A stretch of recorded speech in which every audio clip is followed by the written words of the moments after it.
Lipase എന്തിനായിരുന്നു use ചെയ്യുന്നത്?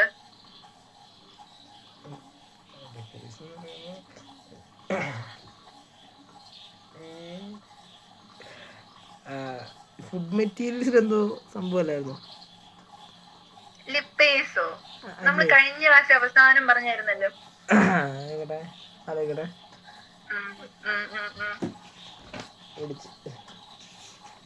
അയ്യോ പഠിച്ച്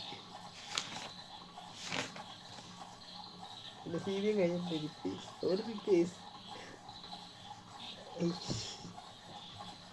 സാരില്ല, അടുത്ത ക്ലാസ്സിൽ ഇത് മൊത്തം കാണാണ്ട് പഠിച്ചിട്ടുണ്ടാണ് കേട്ടോ. ഞാൻ എല്ലാവരോടും ഓരോരുത്തരോടായിട്ട് ക്വസ്റ്റ്യൻ ചോദിക്കുവേ. ഇത് ഭയങ്കര ഇമ്പോർട്ടന്റ് ആ ഈ പേരൊക്കെ. വെറുതെ എന്തിനാ നമ്മൾ മാർക്ക് കളയുന്നത്? ഇത് മിക്കതും വരുന്നതാ എക്സാമിന് കേട്ടോ. ലിപ്പേസ് എന്ന് പറയുന്ന എൻസൈം എന്തിനാ യൂസ് ചെയ്യുന്നതെന്ന് വെച്ചാൽ, ലിപ്പേസ് ആ പേര് തന്നെ ഉണ്ട്. ലിപ്പിഡ് എന്താ? ലിപ്പിഡ് എന്ന് വെച്ചാൽ ഫാറ്റ്, അപ്പോ അല്ലെങ്കിൽ ഓയിൽ. അപ്പൊ ഈ ഫാറ്റ് ഓയിൽ പോലുള്ള സബ്സ്റ്റൻസിനെയൊക്കെ റിമൂവ് ചെയ്യാൻ വേണ്ടിയിട്ടാണ് ലിപ്പേസസ് എന്ന് പറയുന്ന എൻസൈം ഡിറ്റർജൻസിൽ ആഡ് ചെയ്യുന്നത്. അപ്പോൾ ഡിറ്റർജൻസിൽ യൂസ് ചെയ്യുന്ന എൻസൈം ആണ് ലിപ്പേസസ്. അതിന്റെ ഫംഗ്ഷൻ എന്താ? ഓയിലി സ്റ്റെയിൻസിനെയൊക്കെ റിമൂവ് ചെയ്യുക എന്നുള്ളതാ. പിന്നെ നൈട്രജൻ ഫിക്സ് ചെയ്യുന്ന ഏതെങ്കിലും 2 ബാക്ടീരിയയുടെ പേര് പറയാവോ? സൈനോബാക്ടീരിയ, പിന്നെ മെത്തനോജൻസ് ആണ്. മെത്തനോജൻസ് ഉണ്ടല്ലേ? സൈനോബാക്ടീരിയ അല്ല, ആർക്കി ബാക്ടീരിയ എന്ന് പറയുമോ? അല്ലല്ല, ഒരെണ്ണം അറിയത്തുള്ളൂ. ഒരേപോലെ അല്ല സ്റ്റാർട്ടിങ് 2 ബാക്ടീരിയയുടെ പേര്. അസറ്റോബാക്ടറും അസോസ്പൈറിലും. അപ്പൊ അതാണ് നൈട്രജൻ ഫിക്സ് ചെയ്യുന്ന ഫ്രീ ലിവിങ് ബാക്ടീരിയ. അവരുടെ പ്രത്യേകത എന്താണെന്ന് വെച്ചാൽ അവര് റൂട്ടുമായിട്ടൊന്നും അസോസിയേറ്റ് ചെയ്തല്ല. കുറച്ച് പറഞ്ഞ സൈനോബാക്ടീരിയയും നൈട്രജൻ ഫിക്സിംഗ് ബാക്ടീരിയ തന്നെയാണ്, പക്ഷെ അതെന്താ, അത് മൈക്രോറൈസസ് ഒക്കെ ആയിട്ടാ കാണാറ്, അതായത് റൂട്ടുമായിട്ടൊക്കെ അസോസിയേറ്റ് ചെയ്താ കാണാറ്. പിന്നെ ഈ ആർക്കെ ബാക്ടീരിയ എന്ന് പറയുന്നത് നമ്മുടെ ഏറ്റവും ലോവസ്റ്റ് കിങ്ഡം ആയിട്ടുള്ള കിങ്ഡം മൊനീറ, അതിൽ വരുന്ന ഒരു ഫസ്റ്റ് ക്ലാസ് ആണ് ആർക്കെ ബാക്ടീരിയ. അതിൽ വരുന്ന ഒരു ടൈപ്പ് ഓഫ് ബാക്ടീരിയയുടെ പേരാണ് സയനോ ബാക്ടീരിയം അല്ലെങ്കിൽ ബ്ലൂ ഗ്രീൻ ആൽഗി. അതൊരു ഗ്രൂപ്പിന്റെ പേരാണ്. അതിലുള്ള ബാക്ടീരിയയുടെ പേരാണ് നോസ്റ്റോക്ക് അനബീന എന്നൊക്കെ കേട്ടിട്ടില്ലേ? അപ്പം ഗ്രൂപ്പിന്റെ പേരാണ് സൈനോ ബാക്ടീരിയം അല്ലെങ്കിൽ ബ്ലൂ ഗ്രീൻ ആൽഗി. അവരെല്ലാവരും നൈട്രജൻ ഫിക്സ് ചെയ്യും. അപ്പൊ അതിന് എക്സാമ്പിൾ ഏതാന്ന് ചോദിച്ചാൽ നമ്മൾ പറയണം സൈനോ ബാക്ടീരിയ എക്സാമ്പിൾ ആയിട്ടുള്ളതാണ് അനബീനയും അതുപോലെ തന്നെ നോസ്റ്റോക്കും കേട്ടോ. അത് ഈ ചാപ്റ്ററിൽ അതിന്റെ പേരെടുത്ത് പറയുന്നില്ല. പിന്നെ ഇതിനകത്ത് പറയുന്ന അസറ്റോബാക്ടറിനെയും ആസോസ്പൈറിലും എന്ന് പറയുന്ന 2 പേരാണ്. അപ്പോ ഇന്നലെ ഇട്ട PDF നന്നായിട്ട് നോക്കണം. സ്റ്റാർട്ട് ചെയ്യാൻ ഇന്നത്തെ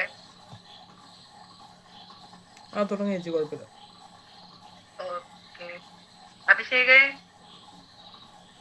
എന്തോ? ഒച്ചൊന്നും കേൾക്കുന്നില്ലല്ലോ. ക്ലാസ്സിലുണ്ടല്ലോ അല്ലേ? ഉണ്ട്. റെസ്പോണ്ട് ചെയ്യണം കേട്ടോ. ഞാൻ റെസ്പോണ്ട് ചെയ്യാറുണ്ട്. ഓക്കെ. സ്ക്രീൻ കാണാമല്ലോ അല്ലേ? കാണാം. ഓക്കെ.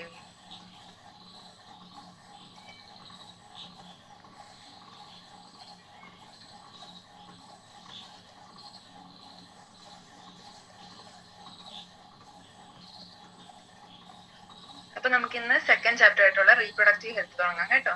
നമ്മൾ കഴിഞ്ഞ ഫസ്റ്റ് ചാപ്റ്ററിൽ എന്താ പഠിച്ചത്? റീപ്രൊഡക്റ്റീവ് ഓർഗൻസിന്റെ കാര്യവും അതിന്റെ ഫങ്ഷന്റെ കാര്യവും ഗാമറ്റ് ഫോർമേഷൻ, എംബ്രിയോ ഫോർമേഷൻ, അങ്ങനെ ഫുൾ ഒരു ബേബി ആയിട്ട് ഡെവലപ്പ് ചെയ്യുന്ന കാര്യങ്ങൾ വരെയായിരുന്നു ഫസ്റ്റ് ചാപ്റ്ററിൽ പഠിച്ചത്. ഇനി പറയാനുള്ളത് ഈ റീപ്രൊഡക്റ്റീവ് സിസ്റ്റം, അതിന്റെ ഹെൽത്തിനെ കുറിച്ചും അതിനുള്ള ബാക്കി കാര്യങ്ങളെ കുറിച്ചാണ് ഈ ചാപ്റ്ററിൽ പറയാനുള്ളത്. So, reproductive health. You have learned about the human reproductive system and its function in chapter 3. Now, let's discuss a closely related topic, reproductive health. What do we understand by this term? അപ്പോൾ reproductive health എന്ന് പറയുന്ന term കൊണ്ട് എന്താ ഉദ്ദേശിക്കുന്നത്? Reproductive organs എല്ലാം healthy, അതായത് healthy ആയിട്ടുള്ള reproductive ഓർഗൻസും അതിനൊക്കെ നോർമൽ ആയിട്ടുള്ള ഫങ്ഷൻ, സാധാരണ രീതിയിൽ ഫങ്ഷൻ ചെയ്യാൻ പറ്റുക എന്നുള്ള ഒരു അവസ്ഥയാണ് റീപ്രൊഡക്റ്റീവ് ഹെൽത്ത് എന്ന് പറയാം. പക്ഷേ നമുക്ക് ആ ഒരു കാര്യം വെച്ച് മാത്രം ഒരാൾ റീപ്രൊഡക്റ്റീവ്ലി ഹെൽത്തി ആണെന്ന് പറയാൻ പറ്റുമോ? ഇല്ല. അവിടെ വേറെ കുറച്ച് ആസ്പെക്റ്റും കൂടെ നോക്കാനുണ്ട്. However, it has a broader perspective and includes the emotional and social aspects of reproduction also. So ഒരാളുടെ ഇമോഷണൽ ആയിട്ടുള്ളതും അതുപോലെ തന്നെ സാമൂഹികമായിട്ടുള്ള കാര്യങ്ങളൊക്കെ അടിസ്ഥാനമാക്കിയിട്ടാണ് നമുക്ക് റീപ്രൊഡക്റ്റീവ് ഹെൽത്തിനെ കുറിച്ച് പറയാൻ പറ്റുള്ളൂ. WHO അല്ലെങ്കിൽ വേൾഡ് ഹെൽത്ത് ഓർഗനൈസേഷന്റെ അനുസരിച്ച് റീപ്രൊഡക്റ്റീവ് ഹെൽത്തിന്റെ ഡെഫിനിഷൻ എന്താ? A total wellbeing in all aspect of reproduction, that is physical, emotional, behavioural and social. So WHO പറയുന്ന അനുസരിച്ച് റീപ്രൊഡക്റ്റീവ് ഹെൽത്തിന്റെ ഡെഫിനിഷൻ എന്ന് പറയുന്നത് എന്താണ്? ഒരാളുടെ ഫിസിക്കലും ഇമോഷണലും ബിഹേവിയറലും സോഷ്യലുമായിട്ടുള്ള വെൽബീയിങ്, ഈ എല്ലാ ആസ്പെക്റ്റിലും ഒരാള് വെൽബീയിങ്ങിൽ ആയിരുന്നാൽ മാത്രമേ അയാൾ റീപ്രൊഡക്റ്റീവ് ഹെൽത്തി ആണെന്ന് പറയാൻ പറ്റുള്ളൂ, അല്ലെങ്കിൽ റീപ്രൊഡക്റ്റീവ് ഹെൽത്തിൽ ആണെന്ന് പറയാൻ പറ്റുകയുള്ളൂ. ആ ഡെഫിനേഷൻ ഒന്ന് ഓർത്തിരിക്കണം. So reproductive health means A total wellbeing in all aspects of reproduction. അതാണ് WHO പറയുന്ന definition. Therefore, a society with people having physically and functionally normal reproductive organs and normal emotional and behavioral interaction among them in all sex-related aspects might be called reproductively healthy. So, reproductive healthy ആയിട്ടുള്ളൊരു ആളെന്ന് പറയുന്നത് എന്താ? അല്ലെങ്കിൽ ഒരു സൊസൈറ്റിയിലെ എല്ലാ ആളുകളും physically, ഫങ്ഷണലിയും അതുപോലെ തന്നെ ഇമോഷണലിയും ബിഹേവിയറലിയും എല്ലാം ഹെൽത്തി ആയിട്ടുള്ള ആളാണെങ്കിൽ മാത്രമേ അയാളെ റീപ്രൊഡക്റ്റീവ്ലി ഹെൽത്തി ആണെന്ന് പറയാനായിട്ട് സാധിക്കുകയുള്ളൂ. സോ ഇതിന്റെ ഇമ്പോർട്ടൻസ് എന്താ, അല്ലെങ്കിൽ അതിന്റെ ബാക്കിയുള്ള സിഗ്നിഫിക്കൻസ് എന്താണെന്നാണ് നമ്മൾ ഈ ചാപ്റ്ററിൽ പഠിക്കാൻ പോകുന്നത്.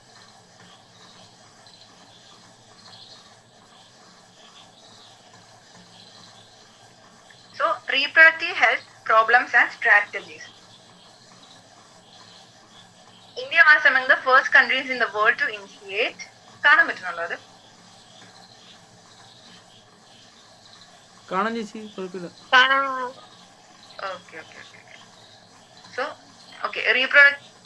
India was among the first countries in the world to initiate action plans and programs at national level to attain total reproductive health as social goal. These programs were called family planning. So ഈ ലോകത്ത് തന്നെ family പ്ലാനിങ്ങിന് വേണ്ടിയിട്ടുള്ള programmes ഒക്കെ start ചെയ്തതിൽ almost first വരുന്ന ഒരു കൺട്രിയാണ് India. So ഈ family പ്ലാനിങ്ങിന്റെ goal എന്താ? Total reproductive health. സോ ഒരു സൊസൈറ്റിയിലെ എല്ലാവരുടെയും റീപ്രൊഡക്റ്റീവ് ഹെൽത്ത് ഇംപ്രൂവ് ചെയ്യാനും അതിനെ മെച്ചപ്പെട്ട രീതിയിലേക്ക് കൊണ്ടുവരാൻ വേണ്ടിയിട്ട് ഗവൺമെന്റ് സ്റ്റാർട്ട് ചെയ്ത ഒരു പ്രോഗ്രാമാണ് ഫാമിലി പ്ലാനിങ് എന്ന് പറയുന്ന ഒരു പ്രോഗ്രാം. അത് സ്റ്റാർട്ട് ചെയ്തത് 1951 and were periodically assessed over the past decades. അതിപ്പോഴും എന്താ പീരിയോഡിക്കലായിട്ട് അവര് എന്തെങ്കിലും ഇംപ്രൂവ്മെന്റ് കൊണ്ടുവരുന്നുണ്ട്, അങ്ങനെ അതിനെ അസസ് ചെയ്ത് പോരുന്നുണ്ട്. സോ 1951 ഫാമിലി പ്ലാനിങ് സ്റ്റാർട്ട് ചെയ്തത് ആരാ? Indian government. Improved programs covering wider reproduction related areas are currently in operation under the popular name reproductive and child health care RCH program. So reproduction related ആയിട്ടുള്ള programs ഒക്കെ ഇപ്പം അതിന് പറയുന്ന പേരാണ് reproductive and child health care അല്ലെങ്കിൽ RCH programs എന്ന് പറയും. Creating awareness among people about various reproduction related aspects and providing facilities and support for building up a reproductively healthy society are the major task under these programs. So ഈ reproductive and child health care programന്റെ main aim എന്തൊക്കെയാ? ഒന്ന്, creating awareness among people, ആൾക്കാർക്ക് ബോധവൽക്കരണം നടത്തുക. എന്തിനെ കുറിച്ച്? റീപ്രൊഡക്ഷനും അതിന്റെ അതുമായിട്ട് ബന്ധപ്പെട്ട മറ്റ് ആസ്പെക്ടുകളെ കുറിച്ചുമൊക്കെ ആൾക്കാർക്ക് ഒരു അവയർനെസ് കൊടുക്കുക. രണ്ടാമത്തത്, providing facilities and support for building a reproductively healthy society. ഒരു റീപ്രൊഡക്റ്റീവ്ലി ഹെൽത്തി ആയിട്ടുള്ള സൊസൈറ്റി ബിൽഡ് ചെയ്യാനായിട്ടുള്ള സപ്പോർട്ട് കൊടുക്കുക. സോ ഇത് രണ്ടുമാണ് RCH പ്രോഗ്രാമിന്റെ ഒബ്ജക്റ്റീവ് അല്ലെങ്കിൽ അതിന്റെ എയിം എന്ന് പറയുന്നത്. അത് വേണേ ഒന്ന് നോട്ട് ചെയ്തേക്കും കേട്ടോ, ചിലപ്പോൾ ചോദിക്കാനുണ്ട് what are the objectives of RCH. അങ്ങനെ ചോദിക്കുകയാണെങ്കിൽ എന്താ ഈ 2 പോയിന്റ് ആണ് പറയേണ്ടത്. ഒന്ന്, creating awareness among the people about various reproduction related aspects, and 2, providing facilities and support for building reproductively healthy society. ഈ 2 കാര്യങ്ങളാണ് RCHന്റെ ഫങ്ഷൻസ് അല്ലെങ്കിൽ അതിന്റെ ഒബ്ജക്റ്റീവ്. ക്ലിയർ ആണോ അത്? ക്ലിയർ. ഓക്കെ, അപ്പൊ ഇതിൽ ഇമ്പോർട്ടന്റ് ആയിട്ട് നോക്കേണ്ട റീപ്രൊഡക്റ്റീവ് ഹെൽത്തിന്റെ ഡെഫിനേഷൻ, അത് നോർമൽ ഡെഫിനേഷനും WHOയുടെ ഡെഫിനേഷൻസും ഇമ്പോർട്ടന്റ് ആണ്. പിന്നെ RCHന്റെ ഒബ്ജക്റ്റീവ് എന്താണെന്ന് അറിയാം. പിന്നെ പറയാനുള്ളത് എങ്ങനെയാണ് ഈ ഗവൺമെന്റ് ഇതിന് വേണ്ടിയിട്ടുള്ള മെത്തേഡ്സ് ഒക്കെ ഇംപ്ലിമെന്റ് ചെയ്യുന്നത്. With the help of audio, visual and the print media, governmental and non-governmental agencies have taken various steps to create awareness among the people about reproduction related aspects. Parents, other close relatives, teachers and friends also have a major role in the dissemination of the above information. Introduction of sex education in schools should also be encouraged to provide right information to the young so as to discourage children from believing in myth and having misconceptions about sex related aspects. So audio visual ആയിട്ടുള്ള medias വഴിയും print medias വഴിയുമൊക്കെ ഗവൺമെന്റും non governmental ഏജൻസീസും ഒക്കെ ഈ reproduction related ആയിട്ടുള്ള കാര്യങ്ങളിൽ awareness create ചെയ്യാനായിട്ട് help ചെയ്യുന്നുണ്ട്. പിന്നെ parents, close relatives, teachers and friends അങ്ങനെയുള്ള ആളുകൾ വഴിയും നമ്മുടെ അഡോളസെന്റ് ആയിട്ടുള്ള ആൾക്കാർക്ക് ഇൻഫർമേഷൻ, അതായത് അവരെ എന്തിൽ നിന്ന് അവര് ഈ മിത്തിൽ നിന്നും അതുപോലെ തന്നെ മിസ്കൺസെപ്ഷൻ, അതായത് തെറ്റിദ്ധാരണകളിൽ നിന്നുമൊക്കെ ഇല്ലാതാക്കാനായിട്ട് എല്ലാവരും ഹെൽപ്പ് ചെയ്യാൻ വേണ്ടിയിട്ടുള്ള പ്രോഗ്രാംസ് ആണ് ഇംപ്ലിമെന്റ് ചെയ്യുന്നത്. സോ ഓഡിയോ വിഷ്വൽ മീഡിയ വഴിയും ഹെൽപ്പ് ചെയ്യും. അതുപോലെ തന്നെ ബാക്കിയുള്ള സൊസൈറ്റിയിലുള്ള മുതിർന്ന ആളുകൾ അതായത് പേരൻസും close relatives, teachers and friends വഴിയൊക്കെയാണ് ഈ റീപ്രൊഡക്റ്റീവ് ഹെൽത്തുമായിട്ട് ബന്ധപ്പെട്ട ഇൻഫർമേഷൻ മറ്റുള്ളവരിലേക്ക് കിട്ടുന്നത്.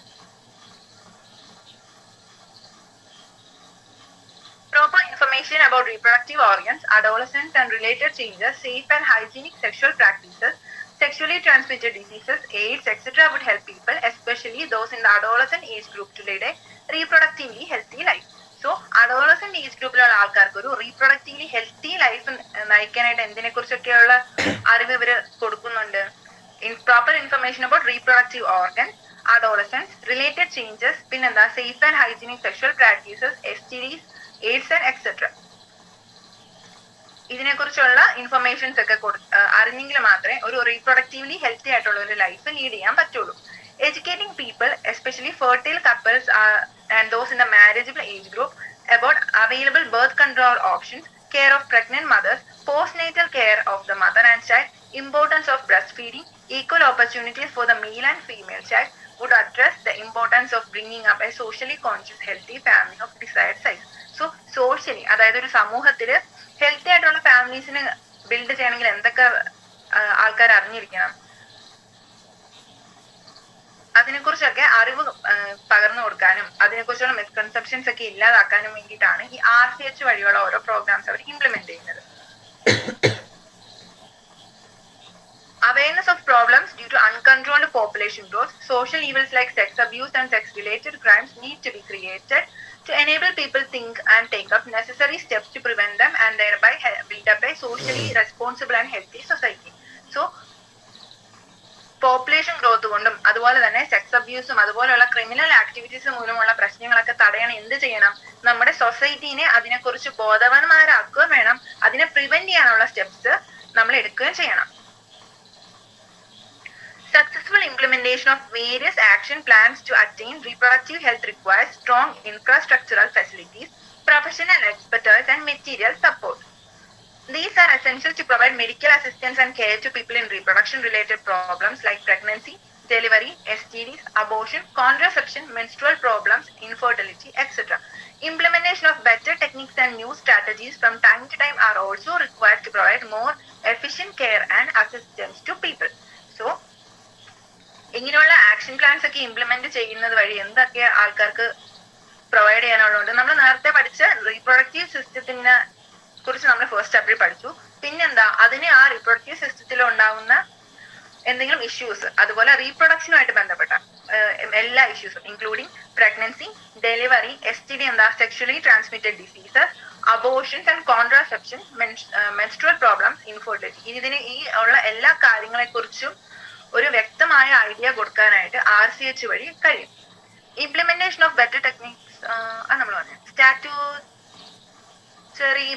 Statutory ban on amniocentesis for sex determination to legally check increasing menace of female feticides, massive child immunization, etc. are some programs that merit mention in the connection. So ഈ RCHലെ important ആയിട്ടുള്ള കുറച്ച് programmes ആണ് statutory ban on അമിനോസിന്തസിസ്. അമിനോസെന്റസിസ് എന്ന് വെച്ചാൽ ഈ pregnant ആയിരിക്കുന്ന ലേഡിയുടെ അമിനിയോട്ടിക് ഫ്ലൂയിഡിൽ നിന്ന് ഉള്ള സാമ്പിൾ എടുത്ത് ചെക്ക് ചെയ്യും. അത് എന്തിനാ ചെക്ക് ചെയ്യുന്നതെന്ന് വെച്ചാൽ എന്തെങ്കിലും ജനറ്റിക്കലി എന്തെങ്കിലും ഇഷ്യൂസ് ഉണ്ടോ എന്നൊക്കെ അറിയാൻ വേണ്ടിയിട്ടാണ് ആ ടെസ്റ്റ് ചെയ്യുന്നത്. ആ ടെസ്റ്റ് ചെയ്യുമ്പോൾ അവിടെ ഒരു ഇഷ്യൂ എന്താന്ന് വെച്ചാൽ ബേബിയുടെ, അതായത് ന്യൂ ബോൺ ആയിട്ട് വരുന്ന ബേബിയുടെ ജെൻഡർ ഏത്, അത് മെയിൽ ബേബി ആണോ ഫീമെയിൽ ബേബി ആണോ എന്ന് കണ്ടുപിടിക്കാനായിട്ട് അമിനോസെന്റസിസ് വഴി കഴിയും. അപ്പൊ ആൾക്കാർ എന്ത് ചെയ്തു? ആൾക്കാർ അതിനെ ദുരുപയോഗം ചെയ്തു. സോ എന്താ, കുറച്ച് ഇപ്പൊ നമ്മുടെ ഇവിടെ ഇത്രയും പ്രശ്നമില്ലെങ്കിലും എന്താ കുറച്ച് ചില സ്ഥലങ്ങളിലൊക്കെ ഫീമെയിൽ ചൈൽഡാണ് ഉണ്ടാവുന്നതെന്ന് അറിഞ്ഞു കഴിയുമ്പോൾ അവരെന്ത് ചെയ്യും, ആ ബേബിനെ അബോർട്ട് ചെയ്ത് കളയും. അതിനെയാണ് ഫീമെയിൽ ഫീറ്റിസൈഡ്. ഫീമെയിൽ ഫീറ്റിസൈഡ് എന്ന് വെച്ചാൽ ഫീമെയിൽ ആയിട്ടുള്ള ചൈൽഡിനെ ഗർഭാവസ്ഥയിൽ വെച്ച് തന്നെ കൊന്നു കളയും. അതിനെയാണ് ഫീമെയിൽ ഫീറ്റിസൈഡ് എന്ന് പറയാം. സോ ഈ ആമിനോസിന്തസിസ് വഴി ബേബിയുടെ ജെൻഡർ ചെക്ക് ചെയ്ത് കഴിയുമ്പോൾ അവിടെ എന്താ സംഭവിക്കുന്നതെന്ന് വെച്ചാൽ ജെൻഡർ മെയിൽ ചൈൽഡ് ആണെങ്കിൽ അവർക്ക് ഇഷ്യൂസ് ഉണ്ടാവാറില്ല. പക്ഷെ ഫീമെയിൽ ചൈൽഡ് ആണെങ്കിൽ അവിടെ ഫീമെയിൽ ഫീറ്റിസൈഡ് നടക്കാനുള്ള ചാൻസസ് ഉണ്ട്. സോ അത് ഇല്ലാതാക്കാൻ വേണ്ടിയിട്ട് അല്ലെങ്കിൽ അത് തടയാൻ വേണ്ടിയിട്ട് എന്ത് ചെയ്തു, അമിനോസെന്റസിസ് വഴി ബാൻ ചെയ്തു. അത് അമിനോസെന്റസിസ് വഴി ജെൻഡർ നിർണ്ണയിക്കുന്നത് തെറ്റാ. അങ്ങനെ അത് കണ്ടുപിടിച്ചു കഴിഞ്ഞാൽ അങ്ങനെ ആ ഒരു മെഡിക്കൽ പ്രാക്ടീഷണറിനെ എന്ത് ചെയ്യാം, അയാളെ പണിഷ് ചെയ്യാനായിട്ടുള്ള പറ്റുന്ന ഒരു ഒഫൻസ് ആണ് അമിനോസെന്റസിസ് വഴിയുള്ള ജെൻഡർ ഡിറ്റർമിനേഷൻ. പിന്നെ മാസീവ് ചൈൽഡ് ഇമ്മ്യൂണൈസേഷൻ എന്ന് വെച്ചാൽ എന്താ, വാക്സിനൈസേഷൻ. ഇതെല്ലാം ഈ പ്രോഗ്രാമിന്റെ ഭാഗമായിട്ട് നടത്തിയ കാര്യങ്ങളായിരുന്നു. In amniocentesis, some of the amniotic fluid of the developing fetus is taken to analysis the fetal cells and dissolved substances. This procedure is used to test for the presence of certain genetic disorders such as Down syndrome, hemophilia, sickle cell anemia, etc. Determine the survivability of the fetus. So നമ്മൾ പറഞ്ഞു അമിനോസിന്തസിന്റെ definition ആണ് കൊടുത്തേക്കുന്നത്. അമിനോസിന്തസിസിലെ amniotic fluid analyse ചെയ്ത് fetal സെല്ലിന് എന്തെങ്കിലും genetic issues ഉണ്ടോ, അതായത് down സിൻഡ്രോമോ ഹീമോഫീലിയോ ഒക്കെ ഉണ്ടെങ്കിൽ നേരത്തെ കണ്ടുപിടിക്കാൻ വേണ്ടിയിട്ടാണ് ഈ അമിനോസിന്തസിസ് ചെയ്യുന്നത്. അതെന്തുകൊണ്ടാന്ന് വെച്ചാൽ ഈ അമ്നിയോട്ടിക് ഫ്ലൂയിഡ് എന്ന് വെച്ചാൽ എന്താ, അതാ ട്രോപ്പോബ്ലാസ്റ്റിന് അകത്ത് ഫോം ചെയ്യുന്ന ഇന്നർ സെൽ മാസിന്റെ പുറത്തായിട്ടുള്ള ഒരു ബ്ലാസ്റ്റോസെല്ലിൽ ഉണ്ടാകുന്ന ഒരു ഫ്ലൂയിഡ്സ് ആണ് ഇതെല്ലാം. സോ ബേബിയുടെ ബോഡിയിലുള്ള ഏത് സെല്ലാണോ അതേ സെൽസിന്റെ DNA തന്നെയായിരിക്കും ഈ അമ്നിയോട്ടിക് ഫ്ലൂയിഡിലുള്ള സെൽസിന്റെ. അതുകൊണ്ടാണ് ബേബിയുടെ ജനറ്റിക് ആയിട്ടുള്ള കണ്ടീഷൻസ് ഒക്കെ അറിയാൻ വേണ്ടിയിട്ട് അമ്നിയോട്ടിക് ഫ്ലൂയിഡ് യൂസ് ചെയ്യുന്നത്. ക്ലിയർ ആണ് ഇത്രയും?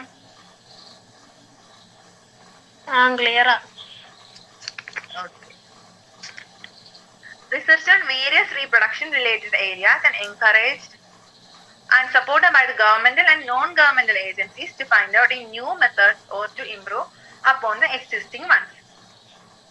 Do you know that Saheli, a new oral contraceptive for the females, was developed by the Central Drug Research Institute in Lucknow, India? ഇത് ഇമ്പോർട്ടന്റ് ആയിട്ടുള്ള ടോപ്പിക്കാ. സഹേലി എന്ന് പറഞ്ഞ പേര് ഓർത്തിരിക്കണം കേട്ടോ.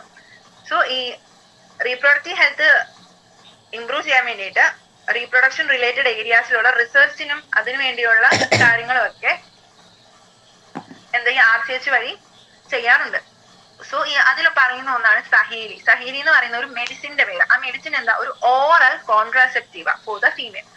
കോൺട്രാസെപ്റ്റീവ് എന്താന്ന് വെച്ചാല് ഫെർട്ടിലൈസേഷൻ പ്രിവെന്റ് ചെയ്യാൻ വേണ്ടി യൂസ് ചെയ്യുന്ന ഒരു ടൈപ്പ് ഓഫ്, ഒന്നല്ലെങ്കിൽ അതെന്തെങ്കിലും ഒരു ഫിസിക്കൽ ആയിട്ടുള്ള ഒരു മെത്തേഡ് ആയിരിക്കാം, അല്ലെങ്കിൽ എന്തെങ്കിലും കെമിക്കൽ മെഡിസിൻസ് ആയിട്ടുള്ള കാര്യങ്ങളായിരിക്കും. സോ ഓറൽ കോൺട്രാസെപ്റ്റീവ് എന്ന് വെച്ചാൽ ഓറലി എടുക്കുക, അതായത് മെഡിസിൻ ആയിട്ട് നമുക്ക് കഴിക്കാൻ പറ്റുന്ന ഒരു ടൈപ്പ് ഓഫ് കോൺട്രാസെപ്റ്റീവ്, അതായത് പ്രഗ്നൻസി പ്രിവെന്റ് ചെയ്യാനായിട്ടുള്ള ഒരു മെഡിസിൻ ആണ് സഹേലി. അത് യൂസ് ചെയ്യുന്നത് ഫീമെയിൽസ് ആയിരിക്കും. കാരണം എന്താ, മെൻസ്ട്രുവൽ സൈക്കിളിൽ ചേഞ്ചസ് വരുത്തിയിട്ടാണ് ഈ സഹേലി വർക്ക് ചെയ്യുന്നത്. സോ അതുകൊണ്ട് എന്താ, ഇത് ഒരു ഓറൽ കോൺട്രസെപ്റ്റീവ് ആണ് ഫീമെയിൽസിന് വേണ്ടിയിട്ടുള്ളത്. അത് ഡെവലപ്പ് ചെയ്തത് CDRI, central drug research institute in Lucknow. ഈ 3 കാര്യം ഓർത്തിരിക്കണം. സഹേലി അതെന്താ, ഒരു ഓറൽ കോൺട്രസെപ്റ്റീവ് ഫോർ ഫീമെയിൽസ് ആണ്. അത് ഡെവലപ്പ് ചെയ്തത് ആരാ, CDRI. അത് ലക്നോയിലുള്ള ഒരു ഇൻസ്റ്റിറ്റ്യൂട്ടാണ്, സെൻട്രൽ ഡ്രഗ് റിസർച്ച് ഇൻസ്റ്റിറ്റ്യൂട്ട്. അപ്പൊ അത് പോയിന്റ് വളരെ ഇമ്പോർട്ടന്റ്. പിന്നെ അതിന്റെ 2 ഇമ്പോർട്ടന്റ് പോയിന്റ്സ് ആയിട്ട് പറയാനുള്ളത് നമുക്ക് നോക്കാവേ. Better awareness about sex related matters, increase number of medically assisted deliveries and better postnatal care leading to decrease the maternal and infant mortality rate. Increased number of couples with small families are better detection and cure of STDs and overall increased medical facilities for all sex-related programs all indicate improved reproductive health of the society. ഈ സഹേലിയുടെ കാര്യം നമുക്ക് പിന്നെ പറയാനുണ്ട് വരുന്ന ടോപ്പിക്കിൽ. So ഈ reproductive health improve ആകുന്നതിന്റെ indications ആയിട്ട് നമുക്ക് എന്തൊക്കെ പറയാൻ പറ്റും? ആൾക്കാർക്ക് ബെറ്റർ അവയർനെസ് ഉണ്ടായി, സെക്സ് റിലേറ്റഡ് ആയിട്ടുള്ള മാറ്റേഴ്സിൽ ആൾക്കാരുടെ അവയർനെസ് കൂടി. അതുപോലെ തന്നെ മെഡിക്കലി അസിസ്റ്റഡ് ഡെലിവറീസ്, അതായത് മെഡിക്കലി ഒരു ഡോക്ടറിന്റെ പ്രസൻസിൽ നടത്തുന്ന ഡെലിവറിക്കാണ് മെഡിക്കലി അസിസ്റ്റഡ് ഡെലിവറി, അല്ലെങ്കിൽ എന്തെങ്കിലും മെഡിക്കൽ പ്രാക്ടീഷണറിന്റെ അസിസ്റ്റൻസിന് നടത്തുന്ന ഡെലിവറി, അതിനെയാണ് മെഡിക്കൽ അസിസ്റ്റഡ് ഡെലിവറീസ് എന്ന് പറയാം. പിന്നെ പോസ്റ്റ് നേറ്റൽ കെയർ, അതായത് പോസ്റ്റ് നേറ്റൽ എന്ന് വെച്ചാൽ ഒരു ബേബി ജനിച്ചു കഴിഞ്ഞ് ആ ഒരു ന്യൂ ബോൺ ബേബി ആയിരിക്കുന്ന സമയത്ത് കിട്ടേണ്ട കുറച്ച് പ്രത്യേക കെയർസ് ഉണ്ട്, വാക്സിനേഷൻ ഉണ്ട്. ഇനിയിപ്പം നോർമൽ ഡെലിവറി അല്ലെങ്കിൽ ആ ബേബിയുടെ ലൈഫ് സസ്റ്റെയിൻ ചെയ്യാൻ വേണ്ടിയിട്ടുള്ള കാര്യങ്ങൾ, ചിലപ്പോൾ NICU എന്ന് വെച്ചാൽ നിയോനാറ്റൽ ICU, അതുപോലെയുള്ള കാര്യങ്ങളിലൊക്കെ വേണം. അങ്ങനെയുള്ള കെയർ ഒക്കെ കിട്ടുന്നതിനാണ് പോസ്റ്റ് നേറ്റൽ കെയർ എന്ന് പറയാം. സോ മെഡിക്കലി അസിസ്റ്റഡ് ഡെലിവറീസ് ഉണ്ടായി, അതുപോലെ തന്നെ പോസ്റ്റ് നേറ്റൽ കെയർ, അങ്ങനെയുള്ള കാര്യങ്ങളൊക്കെ വന്നപ്പോൾ എന്ത് സംഭവിച്ചു? Maternal and infant mortality rate. Maternal mortality rate എന്ന് വെച്ചാൽ എന്താ? ഒരു ഡെലിവറി നടക്കുന്ന സമയത്ത് എന്തെങ്കിലും ഇഷ്യൂസ് കൊണ്ട്, അതായത് ഹെൽത്ത് കെയർ ആയിട്ടുള്ള കാര്യങ്ങൾ കിട്ടാത്തത് കൊണ്ട് ഒരു മദർ മരിച്ചു പോവുകയാണ്, അങ്ങനെയുള്ളത്, അതായത് പ്രസവ സമയത്ത് അമ്മ മരിച്ചു പോകുന്ന അതിനുള്ള ടേം ആണ് മാറ്റേണൽ മോർട്ടിലിറ്റി റേറ്റ് എന്ന് പറയാം. അതേസമയം ഡെലിവറിയുടെ സമയത്ത് തന്നെ ബേബി അല്ലെങ്കിൽ ആ ഇൻഫന്റ് മരിച്ചു പോകുന്നതിനാണ് ഇൻഫന്റ് മോർട്ടിലിറ്റി റേറ്റ് എന്ന് പറയുന്നത്. ഇത് രണ്ടും കുറയ്ക്കാനായിട്ട് നമുക്ക് എന്തുകൊണ്ട് പറ്റും? ബെറ്റർ ഹെൽത്ത് കെയർ ഫെസിലിറ്റീസ് കൊണ്ട് maternal and infant mortality rates നമുക്ക് കുറയ്ക്കാൻ പറ്റും. സോ അതിന് വേണ്ടിയിട്ട് എന്തൊക്കെ ചെയ്യാൻ? അതിനാണ് മെഡിക്കലി അസിസ്റ്റഡ് ഡെലിവറീസും ബെറ്റർ പോസ്റ്റ് നേറ്റൽ കെയറും ഒക്കെ കൊണ്ട് maternal and infant mortality rates നമുക്ക് കുറയ്ക്കാൻ സാധിക്കും, കാരണം അവരുടെ ഹെൽത്ത് കെയർ ഇംപ്രൂവ് ചെയ്യുന്നത് കൊണ്ട്. പിന്നെ increase number of couple with small families, better detection and queen of STDs. So nuclear families form ചെയ്യുന്നതും അതുപോലെ തന്നെ STDസിനുള്ള ഡിറ്റക്ഷൻ, നേരത്തെ ഡിറ്റക്ട് ചെയ്ത് അത് ക്യൂർ ചെയ്യാൻ പറ്റുന്നതും എല്ലാം കൂടി എന്താ? അതെല്ലാം റീപ്രൊഡക്റ്റീവ് ഹെൽത്തി ആയിട്ടുള്ള ഒരു സൊസൈറ്റിയുടെ ഇൻഡിക്കേഷൻ ആണ് നമുക്ക് പറയാൻ പറ്റും, അല്ലെങ്കിൽ റീപ്രൊഡക്റ്റീവ് ഹെൽത്തി ആയിട്ടുള്ള ഒരു സൊസൈറ്റിയുടെ സൂചനകളാണെന്ന് നമുക്ക് പറയാൻ പറ്റും. മനസ്സിലായത് ചേച്ചി? ഈ ഓറൽ കോൺട്രസെപ്റ്റീവ് എന്ന് പറഞ്ഞാ ഓറൽ കോൺട്രസെപ്റ്റീവ്സ് എന്ന് വെച്ചാൽ പല ടൈപ്പ് ഉണ്ട്. നമ്മൾ ഇനി ഇതിൽ വരുന്നതിൽ ഡീറ്റെയിൽ ആയിട്ട് പഠിക്കണം. ഈ കോൺട്രസെപ്റ്റീവ് എന്ന് വെച്ചാൽ ആ ഒരു വാക്കുകൊണ്ട് അർത്ഥമാക്കുന്നത് എന്താണെന്ന് വെച്ചാൽ പ്രഗ്നൻസിനെ തടയാൻ വേണ്ടിയിട്ട് യൂസ് ചെയ്യുന്ന ഒരു മെഡിസിൻ അല്ലെങ്കിൽ ഒരു ടൈപ്പ് ഓഫ് സബ്സ്റ്റൻസ്, അതിനെയാണ് ബർത്ത് കൺട്രോൾ, അതിനെയാണ് കോൺട്രസെപ്റ്റീവ് എന്ന് പറയുന്നത്. അതായത് ഫെർട്ടിലൈസേഷൻ നടക്കാതിരിക്കാൻ വേണ്ടി യൂസ് ചെയ്യുന്ന ഒരു സബ്സ്റ്റൻസ്. കാരണം അങ്ങനെ പറയുന്ന കാരണം എന്താ വെച്ചാൽ അത് ചിലപ്പോൾ മെഡിസിൻസ് ആയിരിക്കാം, അല്ലെങ്കിൽ ചിലപ്പോൾ ഫിസിക്കൽ ബാരിയേഴ്സ് ആയിരിക്കാം, അല്ലെങ്കിൽ എന്തെങ്കിലും ചില ഡിവൈസസ് ആയിരിക്കാം. സോ കോൺട്രസെപ്റ്റീവ്സ് എന്ന് വെച്ചാൽ ഫെർട്ടിലൈസേഷൻ പ്രിവെന്റ് ചെയ്യാനുള്ളത്, അല്ലെങ്കിൽ ബർത്ത് കൺട്രോൾ എന്ന് ഓർത്താൽ മതി. അതിൽ ഓറൽ കോൺട്രസെപ്റ്റീവ്സ് എന്ന് വെച്ചാൽ ഓറലി നമുക്ക് മെഡിസിൻ ആയിട്ട് കഴിക്കാൻ പറ്റും, പിൽസ് ആയിട്ട് കഴിക്കാൻ പറ്റുന്ന മെഡിസിൻ ആയിട്ട് കഴിക്കാൻ പറ്റുന്നതിനാണ് ഓറൽ കോൺട്രസെപ്റ്റീവ്. ഓറൽ എന്ന് വെച്ചാൽ എന്താ? നമ്മുടെ മൗത്തിലൂടെ ആയിരിക്കും അത് ഇൻടേക്ക് ചെയ്യുന്നത്, അതിനെയാണ് ഓറൽ കോൺട്രസെപ്റ്റീവ് എന്ന് പറയാൻ. സോ സഹേലി എന്ന് പറയുന്നത് ഒരു മെഡിസിൻ പോലെ തന്നെ കഴിക്കാൻ പറ്റുന്ന ഒരു ഓറൽ കോൺട്രസെപ്റ്റീവ്. സോ ആ സഹേലിയുടെ ഫംഗ്ഷൻ ആണ് പ്രഗ്നൻസിനെ പ്രിവെന്റ് ചെയ്യുക എന്നുള്ളത്. നമുക്കിതിന് ഡീറ്റെയിൽ ആയിട്ട് മെത്തേഡ്സിനെ കുറിച്ച് പഠിക്കാനുണ്ട്. അന്നേരം നാച്ചുറൽ ആയിട്ടുള്ള മെത്തേഡ്സ് ഉണ്ട്, ബാരിയേഴ്സ് ഉണ്ട്, IUDs, അങ്ങനെയുള്ള കാര്യങ്ങളൊക്കെ പറയാനുണ്ട് കേട്ടോ. അന്നേരം ഇതിനെ കുറിച്ച് നമുക്ക് ഒന്നും കൂടെ ഡീറ്റെയിൽ ആയിട്ട് പറയാം. പിന്നെ പറഞ്ഞിട്ടുള്ളത് population stabilization and birth control.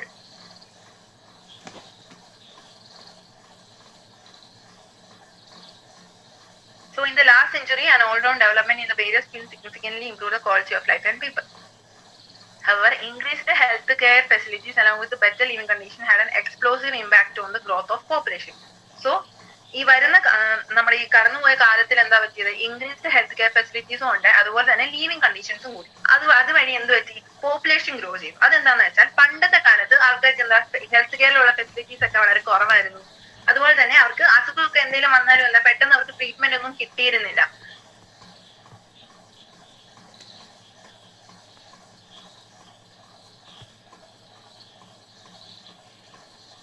Hello 2 billion in 1900s rocketed to about 6 billion by 2000 and 7.2 billion in 2011. A similar trend was observed in India too. Our population, which was approximately 350 million at the time of our independence, reached close to billion mark by 2000 and crossed 1.2 billion in May 2011. ഈ figures അത്ര important അല്ല, ഇത് just അവരെന്താ നമ്മളൊന്ന് മനസ്സിലാക്കാൻ വേണ്ടി പറഞ്ഞിട്ടുള്ളൂ. So നമ്മുടെ ഇൻഡിപെൻഡൻസിന്റെ സമയത്ത് എന്താ ഓൾമോസ്റ്റ് 350 മില്യൺ ആയിരുന്നു പോപ്പുലേഷൻ. പിന്നെ 2000s ഒക്കെ ആയ സമയത്ത് ഓൾമോസ്റ്റ് ഒരു ബില്യൺ ഒക്കെ ആവാറായി. ആൻഡ് ബൈ 2011 1.2 ആയി. ആൻഡ് നമ്മൾക്ക് ഇപ്പൊ അറിയാം എന്താ ഏറ്റവും പോപ്പുലേഷൻ കൂടുതലുള്ള നേഷനാണ് ഇന്ത്യ. അത് ജസ്റ്റ് ഒന്ന് വായിച്ചു വിട്ടാൽ മതി, അത് വലിയ കാര്യമായിട്ടുള്ളതൊന്നും ഇല്ല. പിന്നെ നമുക്ക് പറയാനുള്ളത് ഇവിടെയാണ്. സോ ഇത് എന്തുകൊണ്ടാണ് പോപ്പുലേഷൻ ഇത്ര കൂടാനായിട്ടുള്ള റീസൺസ് എന്തൊക്കെയാണെന്ന് നമുക്ക് നോക്കാനുള്ളത്. ഒന്ന്, റാപ്പിഡ് ഡെക്ലൈൻ ഇൻ ഡെത്ത് റേറ്റ്, മരണനിരക്ക് കുറഞ്ഞു. പിന്നെ മെറ്റേണൽ മോർട്ടാലിറ്റി റേറ്റും ഇൻഫന്റ് മോർട്ടാലിറ്റി റേറ്റും കുറഞ്ഞു. അതിന്റെ ഒപ്പം തന്നെ റീപ്രൊഡ്യൂസബിൾ ഏജിലുള്ള ആൾക്കാരുടെ എണ്ണം കൂടി. ഈ 3 റീസൺസ് കൊണ്ടാണ് നമ്മുടെ പോപ്പുലേഷൻ ഇൻക്രീസ് ചെയ്തത്. എന്തൊക്കെയായിരുന്നു? ഡെത്ത് റേറ്റ് കുറഞ്ഞു, മെറ്റേണൽ മോർട്ടിലിറ്റി റേറ്റും ഇൻഫന്റ് മോർട്ടിലിറ്റി റേറ്റും കുറഞ്ഞു. അതിന്റെ ഒപ്പം തന്നെ റീപ്രൊഡക്റ്റീവ് ഏജിലുള്ള ആൾക്കാരുടെ എണ്ണം കൂടി. ഈ 3 റീസൺസ് കാരണമാണ് ഇന്ത്യയുടെ പോപ്പുലേഷൻ എക്സ്പ്ലോഷൻ ഉണ്ടാവാനായിട്ടുള്ള കാരണം. അത് ഇമ്പോർട്ടന്റ് ആണ്. Reason for population explosion. Population explosion എന്ന് വെച്ചാൽ ഇങ്ങനെ പെട്ടെന്ന് ഒരു പീരീഡില് പോപ്പുലേഷൻ വല്ലാതെ ഉയരുന്നു. അതായത് ചിലപ്പോൾ ഒരു 20 years ആയിരിക്കും, അല്ലെങ്കിൽ ഒരു ഇവിടെ നോക്കി 2000 1 ബില്യൺ ആയിരുന്നത് 1.2 ബില്യൺ ആയിരുന്നു 2011. ഓൾമോസ്റ്റ് ഒരു ഡെക്കേഡിനുള്ളിലാണ്. അതിനെയാണ് പോപ്പുലേഷൻ എക്സ്പ്ലോഷൻ എന്ന് പറയുന്നത്. അതിനുള്ള കോസസ് ആണ് decline in death rate, decline in maternal mortality rate and infant mortality rate, and third one increase in the number of people in the reproductive age. ഈ 3 reasons ആണ് അതിനുള്ളത്. ആ point ഒന്ന് mark ചെയ്ത് വെച്ചു. ചിലപ്പോൾ പോപ്പുലേഷൻ എക്സ്പ്ലോഷന്റെ റീസൺസ് എന്താണെന്ന് ചോദിക്കാനുള്ള സാധ്യതയുണ്ട്.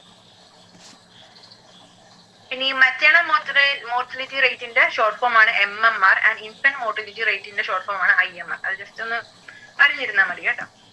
എക്സ്പാൻഡ് ചെയ്യാനൊക്കെ അങ്ങനെ ചോദിക്കാൻ സാധ്യതയുണ്ട്, ചിലപ്പോൾ ചോദിക്കുമായിരിക്കും. പിന്നെ through our reproductive child health program, though we could bring down the population growth rate, it was only marginal.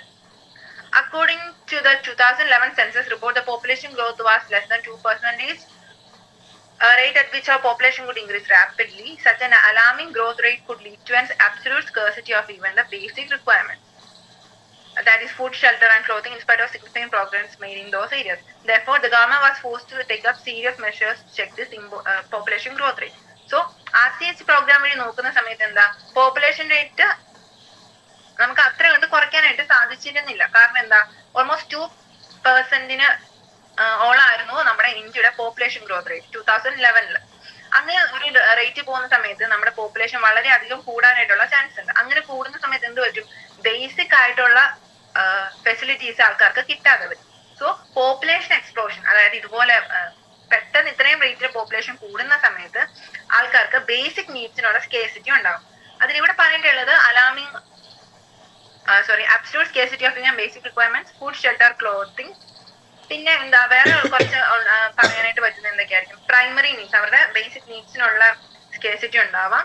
അസുഖങ്ങൾ എന്തെങ്കിലും വരികയാണെങ്കിൽ പോപ്പുലേഷൻ കൂടുന്ന സമയത്ത് എന്താ സ്പ്രെഡ് ചെയ്യാനുള്ള ചാൻസസ് കൂടുതൽ, അതായത് എപ്പിഡമിക് ഡിസീസസിന്റെ കേസസ് ഒക്കെ ഉണ്ടാവാനുള്ള ചാൻസ് കൂടുതലാണ്. അൺഎംപ്ലോയ്മെന്റ് ഉണ്ടാവും, അതായത് ഇത്രയും വലിയൊരു പോപ്പുലേഷന് വേണ്ടിയിട്ടുള്ള ജോബ് ഓപ്പർച്യൂണിറ്റീസ് നമുക്ക് പ്രൊവൈഡ് ചെയ്യാൻ പറ്റിയില്ലെങ്കിൽ അവിടെ എന്തുണ്ടാവും, അവിടെ അൺഎംപ്ലോയ്മെന്റ് ഉണ്ടാവും. പിന്നെ പൊല്യൂഷൻ കൂടും, പോവർട്ടി കൂടും. അതുപോലെ തന്നെ ഇത്രയും പോപ്പുലേഷന് വേണ്ടിയിട്ടുള്ള എഡ്യൂക്കേഷണൽ ഫെസിലിറ്റീസ് പ്രൊവൈഡ് ചെയ്യാനായിട്ട് പറ്റിയെന്ന് വരുന്നില്ല. സോ ഇത്രയും ഇഷ്യൂസ് ഒക്കെ ഉണ്ടാകുന്നത് എന്തുകൊണ്ടായിരിക്കും, പോപ്പുലേഷൻ എക്സ്പ്ലോഷൻ കൊണ്ടാണ്. സോ അതുകൊണ്ട് എന്ത് ചെയ്യണം, പോപ്പുലേഷൻ ഒരു കൺട്രോളബിൾ ലെവലിൽ, ഒരു നോർമൽ ലെവലിൽ കൊണ്ടുപോകാനായിട്ട് സാധിക്കണം. So the most important step to overcome this problem is to motivate smaller families by using various contraceptive methods. You might have seen advertisement in the media as well as posters showing a happy couple with 2 children with the slogan "Hum do Hamare do." Many couples, mostly the young urban working ones, have even adopted a one-child no. Statutory rights of marriageable age of the female to 18 years and that of male to 21 years, and incentives given to couple with small families are 2 of the other measures taken to tackle this problem. So ഈ problem കുറയ്ക്കാൻ വേണ്ടിയിട്ട്, അല്ലെങ്കിൽ ഈ problem ഇല്ലാതാക്കാൻ വേണ്ടിയിട്ട് government കൊണ്ടുവന്ന കുറച്ച് steps ഒക്കെ ആണ് ഇതിൽ പറഞ്ഞിട്ടുള്ളത്. ഒന്ന്, എന്താ, ഫാമിലീസിനെ കോൺട്രസെപ്റ്റീവ് മെത്തേഡ്സ് ഒക്കെ യൂസ് ചെയ്യാനായിട്ട് മോട്ടിവേറ്റ് ചെയ്യുക, അതായത് ബർത്ത് കൺട്രോൾ ഫോളോ ചെയ്യാനായിട്ട് മോട്ടിവേറ്റ് ചെയ്യുക. സോ ഈ നമുക്കറിയാം ചൈനയിലൊക്കെ എന്താ ഉണ്ടായിരുന്നു, ചൈനയിലൊക്കെ 1 child പോളിസി ഒക്കെ ഉണ്ടായിരുന്നു അല്ലെ. അവരുടെ പോപ്പുലേഷൻ വല്ലാതെ കൂടിയപ്പോൾ അവർ ചെയ്തൊരു ഇതായിരുന്നു 1 child പോളിസി. അതായത് ഒരു കപ്പിളിന് ഒരു കുട്ടി മാത്രമേ പാടുള്ളൂ. അതിൽ കൂടുതൽ ഒന്നിലധികം കുട്ടികളുണ്ടെന്ന് അറിഞ്ഞ് എന്ത് ചെയ്യും, അവര് ലീഗലി ആക്ഷൻ ഒക്കെ എടുക്കുമായിരുന്നു. പിന്നെ അതിനുള്ള ഒരു നെഗറ്റീവ് ആയിട്ടുള്ള എഫക്ട് എന്താന്ന് വെച്ചാല്, കുറെ നാൾ കഴിയുന്ന സമയത്ത്, കുറച്ച് ഈ ഒരു 10 വർഷം അല്ലെങ്കിൽ അത്രയും മുന്നോട്ട് പോയി കഴിയുന്ന സമയത്ത് അവിടെയുള്ള യൂത്ത് ആയിട്ടുള്ള ആൾക്കാരുടെ അളവ് കുറയുകയും അതേസമയം ഓൾഡ് ഏജിലുള്ള ആൾക്കാരുടെ അളവ് കൂടുകയും ചെയ്യും. അങ്ങനെ വരുന്ന സമയത്ത് ഒരു നേഷന്റെ ഏറ്റവും വലിയ പവർ എന്താ, അവിടെയുള്ള യങ് ആയിട്ടുള്ള ആൾക്കാരാണ് ഒരു നേഷനിൽ ഏറ്റവും കൂടുതൽ റിസോഴ്സസിന് വേണ്ടിയിട്ടും അവർക്ക് ഏറ്റവും ഹെൽപ്ഫുൾ ആയിട്ടുള്ള ആൾക്കാർ. സോ അങ്ങനെ വരുന്ന സമയത്ത് അവിടെ ബാക്കി ഇഷ്യൂസ് ഒക്കെ ഉണ്ടാവാൻ ചാൻസസ് ഉണ്ട്. സോ നമ്മുടെ ഗവൺമെന്റ് എടുത്ത ഒരു പോളിസി ആയിരുന്നു ഹം ദോ ഹമാരെ ദോ, അതായത് ഒരു കപ്പിളിന് 2 ചിൽഡ്രൻ വരെ ഉള്ളതിനെ മോട്ടിവേറ്റ് ചെയ്യുക. പിന്നെ അർബൻ റീജിയൻസിലുള്ള കപ്പിൾസ് ഒക്കെ എന്ത് ചെയ്തു, 1 child no, അതായത് ലീഗലി അങ്ങനെ പറഞ്ഞിട്ടില്ല, പക്ഷെ ഒരു ചൈൽഡ് അല്ല രണ്ട്, അങ്ങനെ മാനേജബിൾ ആയിട്ടുള്ള റേറ്റിൽ ചിൽഡ്രൻ ഉള്ളതാണ് അവരുടെ ലൈഫിൽ ബെറ്റർ ആയിട്ടുള്ള ഒരു ഓപ്ഷൻ എന്ന് ഗവൺമെന്റ് ആൾക്കാരെ മോട്ടിവേറ്റ് ചെയ്തു. അതിന് വേണ്ടിയിട്ട് എന്തൊക്കെ ചെയ്തു? ഫീമെയിൽസിന്റെ മാരേജബിൾ ഏജ് 18 ആക്കി കൂട്ടി. അതുപോലെ തന്നെ മെയിൽസിന്റെ marriageable age 21 years of age ആക്കി കൂട്ടി. സോ അതുവഴി എന്ത് ചെയ്യാൻ പറ്റും? ചൈൽഡ് മാരേജസ് ഒക്കെ കുറയ്ക്കാൻ പറ്റും. പിന്നെ incentives given to couple with small families, അതായത് സ്മോൾ ഫാമിലി ന്യൂക്ലിയർ ഫാമിലീസ് ഉള്ള കപ്പിൾസിനൊക്കെ എന്ത് കൊടുത്തു? ഇൻസെന്റീവ്സ്, അതായത് ഫിനാൻഷ്യൽ എയ്ഡ് ഒക്കെ കൊടുത്തു. ഇതൊക്കെയായിരുന്നു ഈ ഒരു പ്രോബ്ലത്തിനെ ടാക്കിൾ ചെയ്യാൻ വേണ്ടിയിട്ട് കൊണ്ടുവന്ന മെഷേഴ്സ്. പിന്നെ കോൺട്രസെപ്റ്റീവ് മെത്തേഡ്സിനും കൂടി എന്ത് ചെയ്തു? RCH വഴി എല്ലാ ആൾക്കാരിലേക്കും അവയർനെസ് കൊടുത്തു. ഇനിയാണ് കോൺട്രസെപ്റ്റീവ്സിനെ കുറിച്ച് പറഞ്ഞിട്ടുള്ളത്. An ideal contraceptive should be user friendly, easily available, effective and reversible with no or least side effect. It also should in no way interfere with the sexual drive, desire or in the sexual act of the user. So contraceptives എന്താന്ന് പറഞ്ഞു? Contraceptive എന്ന് വെച്ചാൽ birth കൺട്രോളിന് വേണ്ടി use ചെയ്യുന്ന measures, അതിനെയാണ് contraceptives എന്ന് പറയുക. Birth കൺട്രോളിന് വേണ്ടി യൂസ് ചെയ്യുന്ന മെത്തേഡ്സിനെയാണ് കോൺട്രാസെപ്റ്റീവ് എന്ന് പറയുന്നത്. സോ അതിന് കുറച്ച് ഫീച്ചേഴ്സ് ഒക്കെ ഉണ്ടാവണം. ഒരു ഐഡിയൽ കോൺട്രസെപ്റ്റീവ്, അതായത് ഒരു സ്യൂട്ടബിൾ ആയിട്ടുള്ള കോൺട്രസെപ്റ്റീവ്സിന് ഉണ്ടാവേണ്ട ഫീച്ചേഴ്സിനെ കുറിച്ചാണ് പറഞ്ഞിട്ടുള്ളത്. 5 ഫീച്ചേഴ്സ് നമുക്ക് പഠിക്കേണ്ടത്. അത് ചിലപ്പോൾ ചോദിക്കാറുണ്ട് കേട്ടോ. Features of an ideal contraceptives important ആണ്. സോ യൂസർ ഫ്രണ്ട്ലി ആയിരിക്കണം, ഈസിലി അവൈലബിൾ ആയിരിക്കണം, എഫക്റ്റീവ് ആയിരിക്കണം, സൈഡ് എഫക്ട്സ് ഒന്നും ഉണ്ടാവാൻ പാടില്ല, ആൻഡ് ഓൾസോ സെക്ഷുവൽ ഡിസയറുമായിട്ട് ഇന്റർഫിയർ ചെയ്യാൻ പാടില്ല. ഈ 5 പോയിന്റ്സ് ആണ് ഐഡിയൽ കോൺട്രസെപ്റ്റീവ്സിന്റെ ഫീച്ചേഴ്സ് ആയിട്ട് പറഞ്ഞിട്ടുള്ളത്. പിന്നെ wide range of contraceptive methods R presently available, which could be broadly grouped into the following categories, namely natural or traditional, barriers, IUDs, oral contraceptive, injectable, implants and surgical methods. So contraceptives എന്ന് പറയുന്നത് പല ടൈപ്പിലുള്ള contraceptives ഉണ്ട്. അതിനെക്കുറിച്ച് പിന്നെ പറഞ്ഞിട്ടുള്ളത്. Natural method അല്ലെങ്കിൽ traditional method, barriers, IUDs, oral contraceptive, injectables, implants and surgical method. ഇതിനെ ഓരോന്നിനെ കുറിച്ച് നമുക്ക് ഡീറ്റെയിൽ ആയിട്ട് പഠിക്കാനുണ്ട്. നമ്മൾ നേരത്തെ സഹേലിയുടെ കാര്യം പറഞ്ഞില്ലായിരുന്നു? അതൊരു ഓറൽ കോൺട്രസെപ്റ്റീവ് ആയിട്ട് യൂസ് ചെയ്യുന്ന സബ്സ്റ്റൻസ് ആണ് സഹേലി. സോ ഇനി പഠിക്കാനുള്ളതാണ് കോൺട്രസെപ്റ്റീവ് മെത്തേഡ്സിന്റെ ഓരോ കോൺട്രസെപ്റ്റീവ് മെത്തേഡിനെ കുറിച്ച് നമുക്ക് പറയാനുണ്ട്. ഇത്രയും ക്ലിയർ അല്ലേ? ഡൗട്ട്സ് എന്തെങ്കിലും ഉണ്ടോ? ഇല്ല. ഓക്കെ. ഈ ഒരു ഭാഗത്തുനിന്ന് അങ്ങനെ ചോദിക്കാറില്ല, കുറച്ച് ക്വസ്റ്റ്യൻസ് ചോദിക്കാറുള്ളൂ. പക്ഷെ ഇനിയുള്ള ഭാഗമൊക്കെ വളരെ ഇമ്പോർട്ടന്റ് ആണ് കേട്ടോ. So the natural methods work on the principle of avoiding chances of the ovum and sperm meeting. Periodic abstinence is one such method in which the couple avoid or abstain from coitus from day 10 to 17 of the menstrual cycle, when ovulation could be expected. As chances of the fertilization are very high during this period, it is called a fertile period. So natural methods of contraception എന്ന് വെച്ചാൽ അവിടെ external ആയിട്ടുള്ള സബ്സ്റ്റൻസോ ഡിവൈസോ ഒന്നും use ചെയ്യാതെ തന്നെയുള്ള ഒരു contraceptive മെത്തേഡാണ് natural method. അവിടെ എന്താ ചെയ്യുന്നത്? ഓവം അല്ലെങ്കിൽ എക്സെല്ലും സ്പേമും കൂടെ മീറ്റ് ചെയ്യുന്നതിനുള്ള ചാൻസസിനെ ഇല്ലാതാക്കും. അങ്ങനെയാണ് natural methods of contraception work ചെയ്യുന്നത്. സോ അതിൽ ഫസ്റ്റ് വണ്ണാണ് പീരിയോഡിക് അബ്സ്റ്റിനൻസ്. പീരിയോഡിക് അബ്സ്റ്റിനൻസ് എന്ന് വെച്ചാൽ നമുക്കറിയാം ഓൾമോസ്റ്റ് 14th ഡേയിലാണ് ഓവുലേഷൻ നടക്കുക. അതായത് എന്ത് ചെയ്യും? ഓവം ഒരു എക്സെല്ലിനെ റിലീസ് ചെയ്യുന്നത്. ആൻഡ് ഈ ഓവത്തിൽ നിന്ന് റിലീസ് ചെയ്യുന്ന എക്സെല് ഫെലോപ്പിയൻ ട്യൂബിൽ ആയിരിക്കുന്ന സമയത്ത് മാത്രമേ ഫെർട്ടിലൈസേഷൻ നടക്കാൻ പറ്റുള്ളൂ. നമ്മൾ പറഞ്ഞു ആംബുലറി ഇസ്റ്റമിക് ജംഗ്ഷനിൽ വെച്ചായിരിക്കും ഫെർട്ടിലൈസേഷൻ നടക്കാന്നൊക്കെ പറഞ്ഞിട്ടുള്ളത് അല്ലെ. സോ പീരിയോഡിക് അബ്സ്റ്റിനൻസ് വെച്ചാൽ എന്താ? 10 to 17 days വരെയുള്ള പീരീഡില് കോയിറ്റസ് അല്ലെങ്കിൽ സെക്ഷൽ ഇന്റർകോഴ്സ് നടത്താണ്ടിരിക്കും. അങ്ങനെ വരുന്ന സമയത്ത് എന്താ? അന്നേരം അവിടെ ഓവുലേഷൻ നടന്നു കഴിയുന്ന സമയത്ത് ആയതുകൊണ്ട് തന്നെ അവിടെ ആ ഡേയ്സില് കോയിറ്റസ് ഇല്ലാത്തത് കൊണ്ട് അവിടെ ഫെർട്ടിലൈസേഷൻ നടക്കില്ല. സോ പീരിയോഡിക് അബ്സ്റ്റിനൻസ് എന്താ? ഒരു കോൺട്രസെപ്റ്റീവ് മെത്തേഡായിട്ട് യൂസ് ചെയ്യുന്നുണ്ട്. So they avoid or abstain from coitus from day 10 to 17 of the menstrual cycle. കാരണം എന്താ? 14th ഡേയിലായിരിക്കും ഓവുലേഷൻ നടക്കുന്നത്. ആ ഓവുലേഷൻ വിൻഡോനെ ബ്രേക്ക് ചെയ്യാൻ വേണ്ടിയിട്ടാണ് 10 to 17 days വരെ അബ്സ്റ്റിനൻസ് ആയിട്ട് ചെയ്യുന്നത്. As chances of fertilization are high during this period, it is called a fertile period. So, day 10 to 17 of the menstrual cycle എന്ന് പറയുന്ന ഒരു പേരാണ് fertile period. Fertile periodൽ സ്പേമുമായിട്ട് എഗ് മീറ്റ് ചെയ്താൽ അവിടെ ഫെർട്ടിലൈസേഷൻ ഉണ്ടാവാനുള്ള ചാൻസസ് വളരെ കൂടുതലായിരിക്കും. Therefore, by abstaining from coitus during this period, conception could be prevented. So, conception എന്ന് വെച്ചാൽ എന്താ? ഫെർട്ടിലൈസേഷൻ പ്രിവെന്റ് ചെയ്യാനായിട്ട് ഈ ഫെർട്ടൈൽ പീരീഡിൽ അബ്സ്റ്റിനേഷൻ വഴി സാധിക്കും. ആൻഡ് രണ്ടാമത്തെയാണ് കോയിറ്റസ് ഇന്ററപ്റ്റസ് അല്ലെങ്കിൽ withdrawal method. So withdrawal of the coitus interruptus is another method in which the male partner withdraws his penis from the vagina just before ejaculation. So as to avoid insemination. Insemination എന്താണെന്ന് നമ്മൾ പറഞ്ഞു. Insemination എന്ന് വെച്ചാൽ യൂട്രസിനകത്തേക്ക് സ്പേമിനെ eject ചെയ്യുന്ന process ആയിരുന്നു insemination. So coitus ഇന്ററപ്റ്റസിൽ എന്താ സംഭവിക്കുന്നത്? അവിടെ ഇൻസെമിനേഷൻ നടക്കില്ല. സോ അങ്ങനെ വരുന്ന സമയത്ത് അവിടെ സ്പേം സെൽസിനെ റിലീസ് ചെയ്യാത്തത് കൊണ്ട് തന്നെ ഫെർട്ടിലൈസേഷൻ നടക്കില്ല. ഇതായിരുന്നു second method of natural contraception. First one ആയിരുന്നു periodic abstinence and second one coitus interruptus. And third one ആണ് lactational amenorrhoea.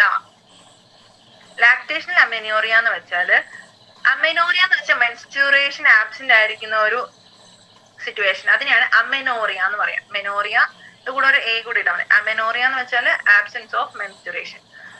Lactational amenorrhea method is based on the fact that ovulation and therefore cycle do not occur during the period of intense lactation following parturition. Therefore, as long as the mother breastfeeds the child fully, chances of conception are almost nil. However, this method has been reported to be effective only up to a maximum period of 6 months following the parturition. And as no medicines or devices are used in this method, side effects are almost nil. Chance of failure though of these methods are also high. So പിന്നെ പറഞ്ഞിട്ടുള്ളതാണ് lactational amenorrhoea. Amenorrhoea എന്ന് വെച്ചാൽ menstruation അല്ലെങ്കിൽ menstrual cycle absent ആയിരിക്കുന്ന കണ്ടീഷനാണ്. ഇവിടെ എന്താ സംഭവിക്കുന്നത്? പാർട്യൂറേഷൻ അല്ലെങ്കിൽ ചൈൽഡ് ബർത്ത് കഴിഞ്ഞ് കഴിഞ്ഞ് എന്ത് നടക്കും? ലാക്ടേഷൻ ഫോളോ ചെയ്യും അല്ലെ. ലാക്ടേഷൻ എന്ന് വെച്ചാൽ ബ്രസ്റ്റ് ഫീഡിങ് നടക്കും. ആ ഒരു സമയത്ത് മെൻസ്ട്രുവൽ സൈക്കിൾ ആബ്സെന്റ് ആയിരിക്കും. സോ നമുക്കറിയാം മെൻസ്ട്രുവൽ സൈക്കിൾ നടക്കുന്നത് എന്തുകൊണ്ടാണ്? ഓവലേഷൻ ഒക്കെ നടക്കുന്നത് മെൻസ്ട്രുവൽ സൈക്കിൾ ഉള്ളതുകൊണ്ടാണ്. സോ മെൻസ്ട്രുവൽ സൈക്കിൾ ആബ്സെന്റ് ആയിരിക്കുന്ന കണ്ടീഷനിൽ ഓവലേഷൻ അവിടെ നടക്കില്ല. അതുകൊണ്ട് എന്ത് പറ്റും? എക്സെല് റിലീസ് ചെയ്യാത്തത് കൊണ്ട് തന്നെ അവിടെ ഫെർട്ടിലൈസേഷൻ ഉള്ള ചാൻസസും ഇല്ല. സോ അത് ഓൾമോസ്റ്റ് ഒരു പാർട്യൂറേഷൻ അല്ലെങ്കിൽ ഡെലിവറി കഴിഞ്ഞ ഓൾമോസ്റ്റ് 6 മാസത്തേക്കായിരിക്കും ഇങ്ങനെ ഒരു ലാക്ടേഷണൽ അമെനോറിയ ഉണ്ടാവുന്നത്. പിന്നെ പറഞ്ഞിട്ടുള്ളത് ഈ നാച്ചുറൽ മെത്തേഡ്സിന്റെ അഡ്വാൻറ്റേജും ഡിസഡ്വാൻറ്റേജും പറഞ്ഞിട്ടുണ്ട്. അതിൽ അഡ്വാൻറ്റേജ് ആയിട്ടുള്ളത് എന്താ? ഇവിടെ മെഡിസിൻസോ അതോ അല്ലെങ്കിൽ എന്താ എക്സ്റ്റേണൽ ആയിട്ടുള്ള ഡിവൈസോ ഒന്നും യൂസ് ചെയ്യാത്തത് കൊണ്ട് തന്നെ സൈഡ് എഫക്ട്സ് ഒന്നും ഉണ്ടാവാറില്ല. പക്ഷേ ഇവിടെ ഫെയിലിയറിനുള്ള ചാൻസസ് കൂടുതലാണ്. So natural method of birth control അല്ലെങ്കിൽ നാച്ചുറൽ കോൺട്രസെപ്റ്റീവ് മെത്തേഡ്സിൽ ഉള്ളത് 3 കാര്യങ്ങളാണ്. 1 periodic abstinence, 2 coitus interruptus and 3 lactational amenorrhoea. പിന്നെ അവിടെയുള്ള അഡ്വാൻറ്റേജ് എന്താ? സൈഡ് എഫക്ട്സ് ഇല്ലായിരിക്കും. ആൻഡ് അവിടെയുള്ള ഡ്രോബാക്ക് അല്ലെങ്കിൽ ഡിസഡ്വാൻറ്റേജ് എന്ന് പറയുന്നത് എന്താ? ഫെയിലിയർ റേറ്റ് വളരെ കൂടുതലായിരിക്കും. ഇത്രയാണ് നാച്ചുറൽ മെത്തേഡ്സ് ഓഫ് കോൺട്രസെപ്ഷനിൽ നമുക്ക് പറയാനുള്ളത്. ക്ലിയർ ആണോ ഇത് മൂന്നും? ഇതിനകത്ത് ഈ 10 to 17 ഡേയ്സിനകത്ത് ഓവുലേഷൻ നടക്കുന്ന കാര്യം പറഞ്ഞല്ലോ. അപ്പോൾ ഓവും ഫോർമേഷൻ ചെയ്തല്ലോ. അപ്പം ഈ 10 to 17 ഡേയ്സിനകത്ത് സെക്ഷൽ കോയിറ്റസ് നടന്നില്ലെങ്കിൽ എന്ത് ചെയ്യും? ഈ ഓവം അടുത്ത ഓവുലേഷൻ സമയത്ത് ഇല്ലാണ്ടായി പോവോ? അതോ എന്ത് സംഭവിക്കും? നമ്മൾ കഴിഞ്ഞ ചാപ്റ്ററിൽ പറഞ്ഞില്ലേ, ഓവലേഷൻ സംഭവിച്ച് എഗ് റിലീസ് ചെയ്ത് കഴിഞ്ഞിട്ട് അവിടെ ഫെർട്ടിലൈസേഷൻ നടന്നില്ലെങ്കിൽ പീരിയഡ്സ് അല്ലെങ്കിൽ മെൻസ്ട്രുവൽ ഫ്ലോ അവിടെ നടക്കും. എന്ത് പറ്റും? ആ എഗ്ഗും അതുപോലെ തന്നെ തിക്കനായി വന്ന എൻഡോമെട്രിയം എല്ലാം കൂടി റിലീസ് ചെയ്യും. ബ്രേക്ക് ഡൗൺ ചെയ്ത് ആ എൻഡോമെട്രിയം ലൈനിങ് എല്ലാം കൂടി മെൻസ്ട്രുവൽ ഫ്ലോ ആയിട്ട് പോവും. സോ ഈ ഓവലേഷൻ നടക്കാത്ത സമയത്തൊക്കെ ഈ ഒരു സൈക്കിൾ മെൻസ്ട്രുവൽ സൈക്കിൾ അവിടെ ആക്റ്റീവ് ആയിട്ട് ഫങ്ഷൻ ചെയ്തുകൊണ്ടിരിക്കും. അവിടെ ഫെർട്ടിലൈസേഷൻ നടന്നാൽ മാത്രം എന്താ ചെയ്യുന്നത്? മെൻസ്ട്രുവൽ സൈക്കിൾ അവിടെ സീസ് ചെയ്യും അല്ലെങ്കിൽ എന്ത് ചെയ്യും? സ്റ്റോപ്പ് ചെയ്യും. സോ ഒരു ഫെർട്ടിലൈസേഷൻ നടക്കുന്ന കണ്ടീഷനിൽ മെൻസ്ട്രുവൽ സൈക്കിൾ സ്റ്റോപ്പ് ചെയ്ത് കഴിഞ്ഞാൽ പിന്നെ പാർട്യൂറേഷൻ കഴിഞ്ഞ് ഓൾമോസ്റ്റ് 6 മന്ത്സും കൂടെ കഴിഞ്ഞായിരിക്കും മെൻസ്ട്രുവൽ സൈക്കിൾ സ്റ്റാർട്ട് ചെയ്യുക. ക്ലിയർ ആയോ അത്? ഞാൻ ഉദ്ദേശിച്ചതല്ല. ഞാൻ ഉദ്ദേശിച്ചെന്ന് വെച്ചാൽ ഇപ്പം അങ്ങനെ ഇന്റർകോഴ്സ് നടന്നിട്ട് ഈ ഓം അതിനകത്ത് തന്നെ ഇനിയിപ്പം ഈ അബ്സോർബ് ചെയ്തെടുക്കുക അതോ അടുത്ത ഓവുലേഷനിൽ പുറത്തു പോകുക? ഇല്ല, അബ്സോർബ് ചെയ്തെടുക്കില്ല. അത് മെൻസ്ട്രുവൽ ബ്ലഡിന്റെ കൂടെ പുറത്തേക്ക് പോകാറാ പതിവ്. അതാണ് ഞാൻ ഉദ്ദേശിച്ചത്. ഓക്കെ. കാരണം ഇത്ര ദിവസം കഴിഞ്ഞ് എന്ത് ചെയ്യും? സെൽസ് ഒക്കെ ഡീജനറേറ്റ് ആയി പോകും അല്ലെ. അതിന് പിന്നെന്താ? അതിന് നോർമലി ഫങ്ഷൻ ചെയ്യാൻ പറ്റില്ല. അപ്പോ അത് എൻഡോമെട്രിയത്തിന്റെ കൂടെ തന്നെ വെളിയിലേക്ക് റിലീസ് ആവാറാണ് പതിവ്. ഇനി സെക്കൻഡ് ആയിട്ടുള്ള ബർത്ത് കൺട്രോൾ മെത്തേഡ് ആണ് ബാരിയർ മെത്തേഡ്. ബാരിയർ മെത്തേഡിന്റെ പ്രത്യേകത എന്താണെന്ന് വെച്ചാൽ അവിടെ ഓവോ സ്പേമും തമ്മിലുള്ള ഫിസിക്കൽ മീറ്റിംഗ് പ്രിവെന്റ് ചെയ്യും. അങ്ങനെയാണ് ബാരിയർ മെത്തേഡ് ഫങ്ഷൻ ചെയ്യുക. So In barrier methods, ovum and sperms are prevented from physically meeting with the help of barriers. Such methods are available for both male and female. Condoms are barrier made of thin rubber lattice sheath that are used to cover the penis in the male or the vagina and cervix in the female, just before coitus, so that their ejaculated semen would not enter the female reproductive tract. So, barrier methods നമുക്ക് 4 കാര്യങ്ങളാണ് പഠിക്കാനുള്ളത്. അതിൽ first one ആണ് condoms. Condoms എന്താ ചെയ്യുന്നത്? അതൊരു rubber or latex sheet ആണ്. അത് യൂസ് ചെയ്യുന്നത് ഒന്നെങ്കിൽ മെയിൽ റീപ്രൊഡക്റ്റീവ് ഓർഗൻ ആയിട്ടുള്ള പീനസ് അല്ലെങ്കിൽ ഫീമെയിൽ റീപ്രൊഡക്റ്റീവ് സിസ്റ്റത്തിലുള്ള വജൈന ആൻഡ് സെർവിക്സ്. ഇതിനെ കവർ ചെയ്യാനായിട്ടാണ് കോണ്ടം യൂസ് ചെയ്യുന്നത്. സോ അങ്ങനെ വരുന്ന സമയത്ത് ഇജാക്കുലേഷന്റെ സമയത്തുള്ള സ്പേമും ഫീമെയിൽ റീപ്രൊഡക്റ്റീവ് ട്രാക്റ്റിലേക്ക് റിലീസ് ചെയ്യില്ല. അങ്ങനെ ഫെർട്ടിലൈസേഷനെ പ്രിവെന്റ് ചെയ്യാൻ പറ്റും. Figure 4.1a and 4.1b diagram കൊടുത്തിട്ടുണ്ട്. സോ ബാരിയർ മെത്തേഡ്സിൽ എന്താണ്? സ്പേമും ഓവും തമ്മിലുള്ള മീറ്റിംഗ് പ്രിവെന്റ് ചെയ്താണ് അവിടെ ഫെർട്ടിലൈസേഷൻ ഇല്ലാതാക്കുന്നത് അല്ലെങ്കിൽ അതിനെ പ്രിവെന്റ് ചെയ്യുന്നത്. പിന്നെ പറഞ്ഞുള്ള നിരോധ്, ഈ ഒരു ടേം ഇമ്പോർട്ടന്റ് കേട്ടോ. നേരത്തെ പറഞ്ഞ സഹേലി, ഈ പറഞ്ഞ നിരോധ്. നിരോധ് is a popular brand of condom for the male. Use of condoms has increased in the recent years due to its additional benefits of protecting the users from contracting STDs and AIDS. Both the male and the female condoms are disposable, can be self-inserted and thereby gives privacy to the user. So, പിന്നെ പറഞ്ഞിട്ടുള്ളത് benefit എന്താ? Condoms use ചെയ്യുന്ന benefit എന്താന്ന് വെച്ചാൽ അതുവഴി reproduction തടയാൻ പറ്റും. അതിനോടൊപ്പം തന്നെ STDs, അതായത് സെക്ഷുവലി ട്രാൻസ്മിറ്റ് ചെയ്യപ്പെടുന്ന ഇൻഫെക്ഷൻസിനെയൊക്കെ പ്രിവെന്റ് ചെയ്യാനായിട്ടും പറ്റും. പിന്നെ diaphragm, cervical caps and vaults, ഈ മൂന്നും കൂടി എന്താണ്? ബാരിയർ മെത്തേഡിൽ തന്നെ വരുന്നത്. Diaphragm, cervical caps and vaults. So they are also barrier methods. Diagram കൊടുത്തിട്ടില്ല. Barrier methods made up of rubber that are inserted into the female reproductive tract to cover the cervix during coitus. ഇവിടെ ശ്രദ്ധിക്കേണ്ട point എന്താണെന്ന് വെച്ചാൽ diaphragm, cervical caps and വോൾട്ടും use ചെയ്യുന്നത് ആരായിരിക്കും? Female reproductive സിസ്റ്റത്തിലായിരിക്കും അത് use ചെയ്യുന്നത്. പക്ഷേ കോണ്ടംസ് മെയിൽസിന് യൂസ് ചെയ്യാം, ഫീമെയിൽസിനും യൂസ് ചെയ്യാൻ പറ്റും. So diaphragm, cervical caps and warts are barriers made of rubber that are inserted to the female reproductive tract to cover the cervix during coitus. This prevents the conception by blocking the entry of sperm through the cervix. They are reusable. Spermicidal creams, jellies and foams are also used along with these barriers to increase the contraceptive efficiency. So, ഈ diaphragm, cervical caps ഒക്കെ use ചെയ്യുന്നത് സെർവിക്സിലായിരിക്കും. Cervix വഴിയുള്ള സ്പെർമിന്റെ entry prevent ചെയ്യാൻ വേണ്ടിയിട്ടാണ് ഈ method വഴി ഈ ഉള്ള ഫിസിക്കൽ ബാരിയേഴ്സ് യൂസ് ചെയ്യുന്നത്. അത് റീയൂസബിൾ ആണ്. പക്ഷെയുള്ള ഇതെന്താണെന്ന് വെച്ചാൽ അതിന്റെ കൂടെ തന്നെ ഒരു സ്പെർമിസൈഡൽ ക്രീംസ്, ജെല്ലീസ് അതുപോലെയുള്ള സബ്സ്റ്റൻസും കൂടി യൂസ് ചെയ്താൽ അതിന്റെ എഫിഷ്യൻസി കൂട്ടാൻ പറ്റും. സോ ഇൻക്രീസ് ചെയ്യാൻ വേണ്ടി, എഫിഷ്യൻസി ഇൻക്രീസ് ചെയ്യാനായിട്ട് എന്ത് യൂസ് ചെയ്യാം?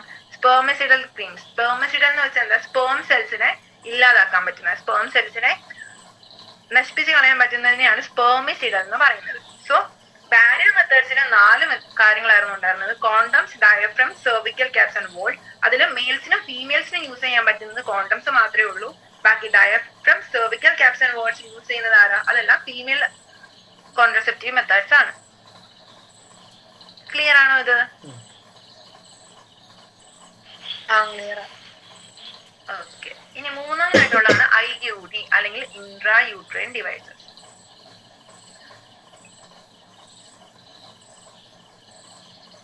Another effective and popular method is the use of intrauterine devices. These devices are inserted by doctors or expert nurses in the uterus through vagina. These intrauterine devices are presently available as non-invasive IUDs, Lippers through copper-releasing IUDs, CUT, CU7, multi-load 375, and hormone-releasing IUDs, Progestat LMG20. IUDs increase the phagocytosis of sperms within the uterus and CUINs release suppress sperm motility and the fertilizing capacity of the sperm. The hormone-releasing IUDs in addition make the uterus unsuitable for implantation and the cervix hostile to the sperms. IUDs are ideal contraceptive for the females who want to delay pregnancy and or to space children. It is one of the most widely accepted method of contraception in India. So ഇനി നമുക്ക് പറയാനുള്ളത് intra uterine ഡിവൈസസിനെ കുറിച്ച്. ആ പേര് കേൾക്കുമ്പോൾ തന്നെ നമുക്കറിയാം എന്താ, യൂട്രസിനകത്തായിരിക്കും ഈ ഉള്ള ഡിവൈസസ് ഒക്കെ പ്ലേസ് ചെയ്യുന്നത്. അതുകൊണ്ടാണ് ഇൻട്രാ യൂട്രൈൻ യൂട്രൈൻ ഡിവൈസസ് എന്ന് പറയാം. ഇവിടെ ഈ ഫിഗർ കൊടുത്തിട്ടുണ്ട് 4.2 കോപ്പർ ടി. കോപ്പർ ടി എന്താ? ഒരു കോപ്പർ റിലീസിങ് IUD ആണ് കോപ്പർ ടി. ഇതിനെ യൂട്രസിനകത്തായിരിക്കും പ്ലേസ് ചെയ്യുക. അതുകൊണ്ടാണ് ഇൻട്രാ യൂട്രൈൻ ഡിവൈസസ് എന്ന് പറയുന്നത്. ഇത് ഇൻസേർട്ട് ചെയ്യുന്നത് ആരായിരിക്കും? ഡോക്ടേഴ്സോ അല്ലെങ്കിൽ നഴ്സസോ ഒക്കെ ആയിരിക്കും ഈ ഒരു ഡിവൈസിനെ ഇൻസേർട്ട് ചെയ്യാനായിട്ട് പറ്റുള്ളൂ. These intrauterine devices are presently available as. Okay, ഈ ഇൻട്രായൂട്രൈൻ ഡിവൈസ് അല്ലെങ്കിൽ IUDs എങ്ങനെയുണ്ട്? 3 ടൈപ്പ് ഉണ്ട്. ഒന്ന് നോൺ മെഡിക്കേറ്റഡ്, അതായത് മെഡിക്കേറ്റഡ് അല്ലാത്ത, അതായത് മെഡിസിൻസ് ഒന്നും ഇല്ലാത്തത്. അതിന്റെ പേരാണ് ലിപ്പിൾസ് ലൂപ്പ്. ഈ പാരഗ്രാഫ് വളരെ ഇമ്പോർട്ടന്റ് ആണ്. ലിപ്പിൾസ് ലൂപ്പ് എന്താ? നോൺ മെഡിക്കേറ്റഡ് IUD ആണ്. പിന്നെ രണ്ടാമത്തെ ടൈപ്പാണ് copper releasing IUD. Copper releasing IUD എന്താണെന്ന് വെച്ചാൽ കോപ്പർ സെൽസിന് സ്പേം സെൽസിന്റെ ഫെർട്ടിലൈസേഷൻ കപ്പാസിറ്റിനെ ഇല്ലാതാക്കാൻ പറ്റും. സോ കോപ്പർ റിലീസ് ചെയ്യുന്ന IUDs എങ്ങനെയാ ഫങ്ഷൻ ചെയ്യുന്നത്?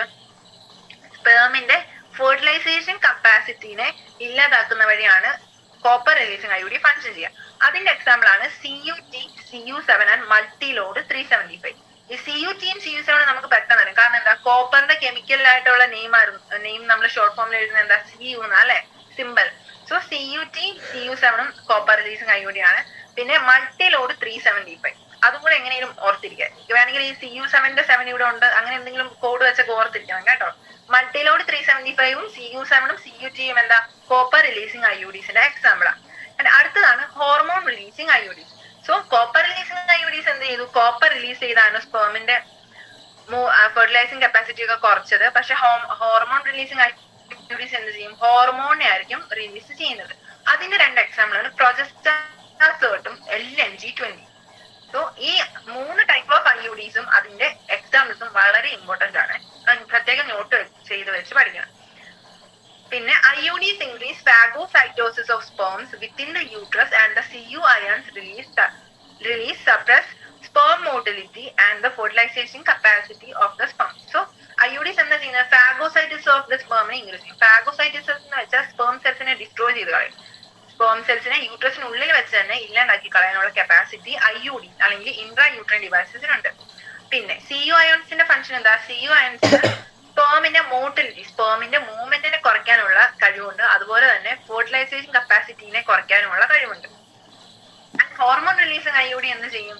യൂട്രസിലെ ഇംപ്ലാന്റേഷൻ നടക്കാതിരിക്കാൻ പറ്റുന്ന കണ്ടീഷൻസ് ആക്കാനും കൂടി ഹോർമോൺ റിലീസിങ് IUDക്ക് കപ്പാസിറ്റി ഉണ്ട്. So hormone releasing IUD sperm സെൽസിനെ എഫക്ട് ചെയ്യും, അതുപോലെ തന്നെ യൂട്രസിനെ അഫക്ട് ചെയ്യും. യൂട്രസിലെ ഇംപ്ലാന്റേഷൻ നടക്കാനുള്ള കണ്ടീഷൻ അല്ലാണ്ടാക്കും. അതായത് യൂട്രസിന് ഇംപ്ലാന്റേഷൻ നടക്കാനിരിക്കാനായിട്ടും ഹെൽപ്പ് ചെയ്യും. അതുപോലെ തന്നെ സെർവിക്സിനെ ഹോസ്റ്റൈൽ ടു സ്പേം, സെർവിക്സ് വഴി സ്പേമിന്റെ പാസേജിനെ അഫക്ട് ചെയ്യുന്നതാണ് hormone releasing IUDs. So IUDs function ചെയ്യുന്നത് ഒന്നല്ലെങ്കിൽ സ്പേമിന്റെ ഫെർട്ടിലിറ്റി ആൻഡ് മോട്ടിലിറ്റിനെ അഫക്ട് ചെയ്യും, അല്ലെങ്കിൽ അതിനെ ഫാഗോസൈറ്റിസ് വഴി ഇല്ലാതാക്കും. ഓർ ഹോർമോൺ റിലീസിങ് IUDsന്റെ സ്പെഷ്യാലിറ്റി എന്താണെന്ന് വെച്ചാൽ അവർക്ക് യൂട്രസിന്റെ ഇംപ്ലാന്റേഷൻ പറ്റാത്ത രീതിയിലാക്കാനുള്ള കഴിവുണ്ട്. അതുപോലെ തന്നെ സെർവിക്സ് വഴി സ്പേം സെൽസിനെ എൻ്റർ ചെയ്യാനായിട്ടും അവര് അഫക്ട് ചെയ്യും. സോ ഇങ്ങനെയാണ് IUDs വർക്ക് ചെയ്യുന്നത്. പിന്നെ വരെയുള്ള അഡ്വാൻറ്റേജസ് ഓഫ് IUDs എന്താ? IUDsനെ ഐഡിയൽ കോൺട്രസെപ്റ്റീവ്സ് ആയിട്ട് പറയാനുണ്ട്. കാരണം അവർക്ക് പ്രഗ്നൻസി ഡിലേ ചെയ്യേണ്ട ആൾക്കാർക്കോ അല്ലെങ്കിൽ 2 ചിൽഡ്രൻസ് തമ്മിലുള്ള ഈ ഗ്യാപ്പ് കൂട്ടേണ്ട ആൾക്കാർക്കോ എന്ത് ചെയ്യാം? IUDs ചൂസ് ചെയ്യാം. പിന്നെ IUDയുടെ ഒരു ഇമ്പോർട്ടന്റ് ആയിട്ടുള്ള കാര്യം എന്താണെന്ന് വെച്ചാൽ IUDs റിവേഴ്സിബിൾ ആണ്. സോ അതുകൊണ്ട് തന്നെ widely accepted method of contraception ആയിട്ട് IUDs യൂസ് ചെയ്യാറുണ്ട്. IUDsൽ 3 ടൈപ്പാണ് ഉള്ളത്. ഒന്ന് non medicated, 2 copper releasing and 3 hormone releasing IUDs. ആ 3 ടൈപ്പാണ് ഉള്ളത്. പിന്നെ അതിന്റെ എക്സാമ്പിളും ഇമ്പോർട്ടന്റ് ആയിട്ട് പഠിക്കണം. ആൻഡ് 4th വൺ ആണ് പിൽസ് അല്ലെങ്കിൽ oral contraceptive. Oral administration of small doses of either progesterone or progesterone estrogen combination is another contraceptive method used by the female. ഇതും ഫീമെയിൽസ് യൂസ് ചെയ്യാം. നേരത്തെ പറഞ്ഞ IUDs ഫീമെയിൽസ് തന്നെയാണ് use ചെയ്യുന്നത്. So oral administration of small doses of either progesterone നമ്മൾ പറഞ്ഞു അതൊരു hormone അല്ലെ. പ്രൊജസ്ട്രോൺ എന്ന് പറയുന്ന ഹോർമോണും അല്ലെങ്കിൽ പ്രൊജസ്ട്രജൻ, ഈസ്ട്രജൻ എന്ന് പറയുന്ന 2 ഹോർമോൺസിന്റെ കോമ്പിനേഷൻ ആയിട്ടുള്ള ഒരു മെഡിസിൻ ആണ് ഓറലി നമ്മൾ അഡ്മിനിസ്റ്റർ ചെയ്യുക. അതായത് അത് നമുക്ക് മെഡിസിൻ ആയിട്ട്, അതായത് ടാബ്ലറ്റിന്റെ രൂപത്തിൽ കിട്ടും. അതിനെയാണ് ഓറൽ കോൺട്രാസെപ്റ്റീവ്സ് എന്ന് പറയാം. They are used in the form of tablets and hence are popularly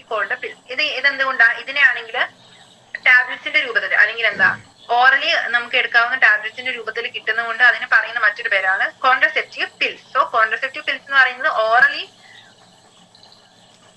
administer ചെയ്യുന്ന കോൺട്രസെപ്റ്റീവ്സിനെയാണ് കോൺട്രസെപ്റ്റീവ് പിൽസ് അല്ലെങ്കിൽ വെറും പിൽസ് എന്ന് പറയുന്നത്. Pills have to be taken daily for a period of 21 days, starting preferably within the first 5 days of menstrual cycle. So, ഈ പിൽസിനെ എങ്ങനെ നമ്മൾ use ചെയ്യുന്നത്? അതിന് 21 days കണ്ടിന്യൂസ്ലി എടുക്കണം. സോ പീരീഡ് സ്റ്റാർട്ട് ചെയ്ത് 5 days, അതായത് മെൻസ്ട്രുവൽ സൈക്കിളിലെ ഫസ്റ്റ് 5 days കഴിയുന്നതിനുള്ളിൽ പിൽസ് സ്റ്റാർട്ട് ചെയ്യണം. അത് 21 daysലേക്ക് കണ്ടിന്യൂസ് ആയിട്ട് എടുക്കണം.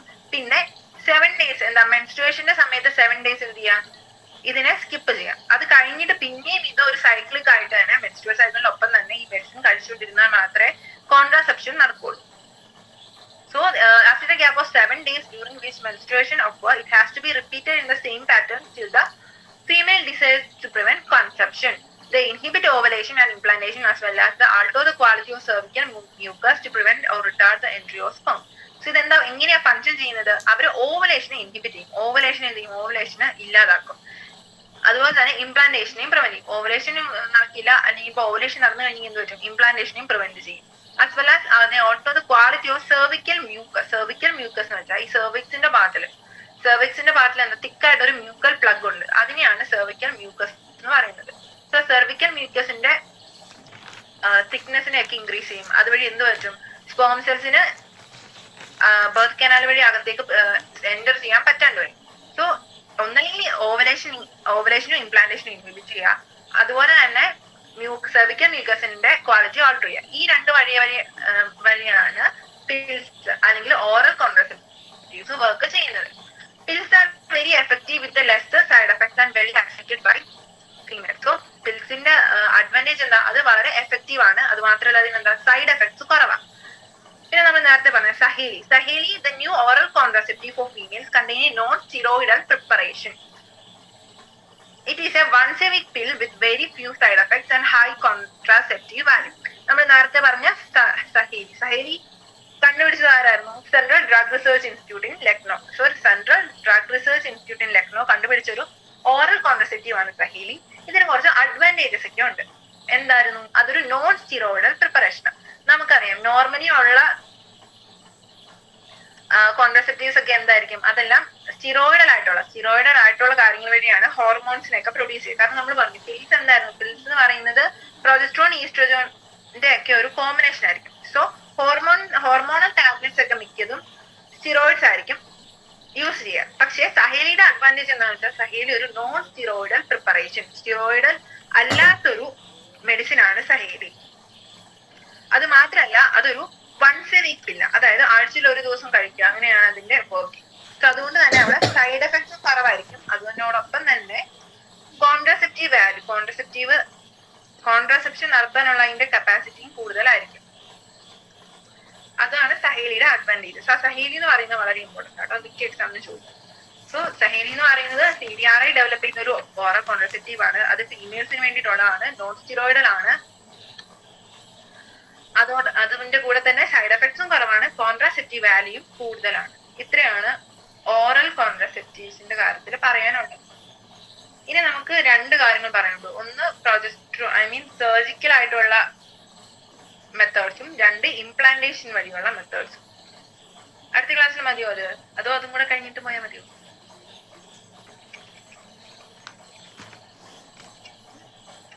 എന്തോരം ടൈം എടുക്കും?